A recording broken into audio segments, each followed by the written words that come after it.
Wel, oedd parth.com gyda swyddfa eisoes, ond o'n i am fachu ar y cyfle i gael parth.cymru a .wales fel rhan o'n ymgyrch nominate. Y ffordd da ni wedi sefydlu'r gwefan bellach ydy fod .cymru yn arwain at yr tudalen Cymraeg a .wales yn arwain at y tudalen Saesneg.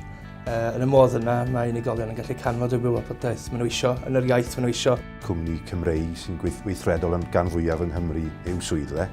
Felly mae'n bwysig adlewyrchu hwnna yn ein presenoldeb digidol masnachol hefyd.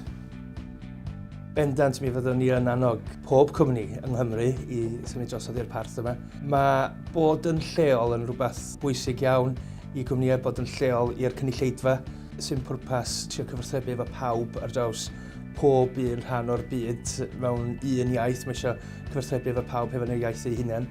Mae .cymru a .wales yn caniatáu yna i ddigwydd.